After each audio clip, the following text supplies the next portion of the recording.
So hey my friends welcome. So आज के इस वीडियो में हम डिस्कस करेंगे इशिता किशोर जिन्होंने फर्स्ट रैंक हासिल किया था यूपीएससी में उनके आंसर बुकलेट को, और साथ में आपको इंग्लिश सीखने का मौका मिलेगा। और दूसरी बात, अगर आपको भी देखना है कि किस तरीके से कोई क्वेश्चन को हैंडल करना है, कैसे आपके आंसर को ब्यूटिफाई करना है, लेवल अप करना है, सारी चीज़ें इस वीडियो में डिस्कस होती है। अगर आपको वीडियोस पसंद आते हैं, so you know what you have to do, just let me know the comment section and you can hit that like button as well. So let's start the question now. Okay, if you are interested, you can continue watching this video, or else go somewhere else and do anything whatever you want.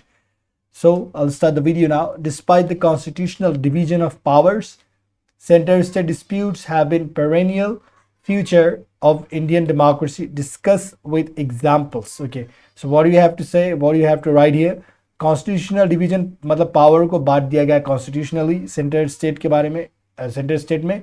लेकिन ये disputes perennial है, अब तक चलते ही आ रहे हैं, ख़त्म होने का नाम नहीं ले रहे हैं। कि मतलब कई देर तक बने हुए है फीचर है ये हमारे डेमोक्रेसी का। सो हमें डिस्कस करना है कि डिस्कस करना है सिर्फ, और एग्जांपल देना है कि मतलब रिकमेंडेशन वगैरह नहीं पूछ रहा आपसे कि क्या सलाह है आपकी, क्या मानते हो, वैसा नहीं, सिर्फ एग्जांपल देना है कि क्यों ऐसा है और डिस्कस करना है सम।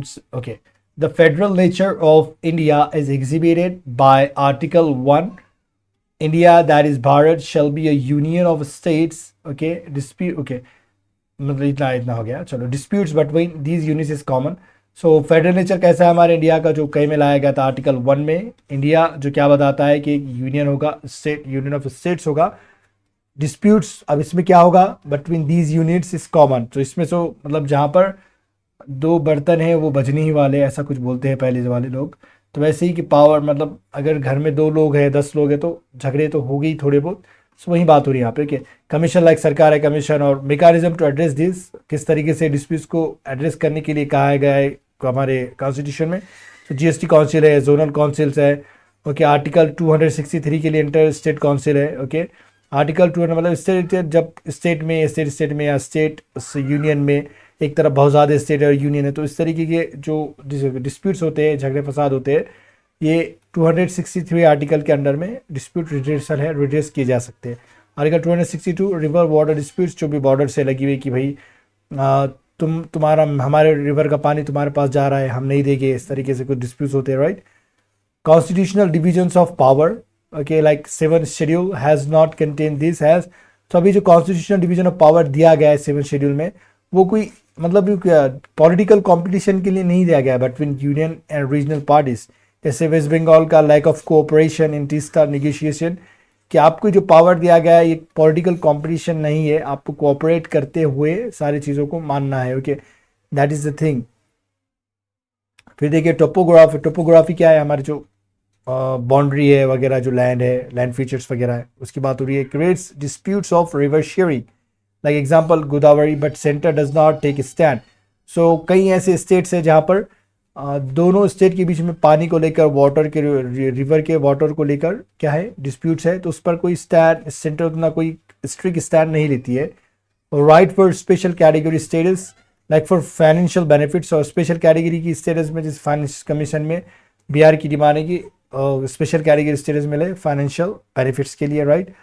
सो federal encroachment, okay, so GST decisions require 300 okay 3/4, right, 3/4 majority and center holds 2/3 votes. So ये भी क्या है, encroachment एक तरह का।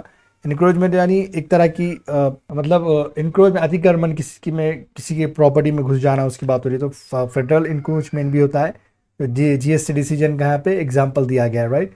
Creation of CBI challenge by Chhattisgarh, ये भी है यहाँ पर। तो यहाँ पे ये बात बताने की कोशिश की जा रही है कि किस तरीके से डिस्प्यूट्स हो रहे हैं सेंटर स्टेट के बीच में। तो हमें सिर्फ एग्जांपल देना था, तो इतने सारे एग्जांपल आपको मिल गए, and you can also note down in your notebook as well. Security decisions like enhancing border security force area in Punjab, internationalisation of domestic issues due to diaspora, like Tamil Eelam demand in Sri Lanka. So ये तो बात समझने वाली है कि जो भी कुछ इश्यूज़ है हमें इंटरनेशनल लेवल पर लेके जा रहे हैं डायस्पोरा की वजह से। NITI Aayog cooperative federalism can ensure healthy states progressive India for India at 75।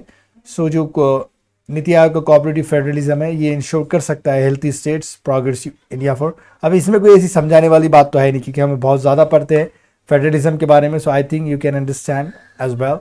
So if you have learned something new, you just have to let me know in the comment section. And thanks for watching this video.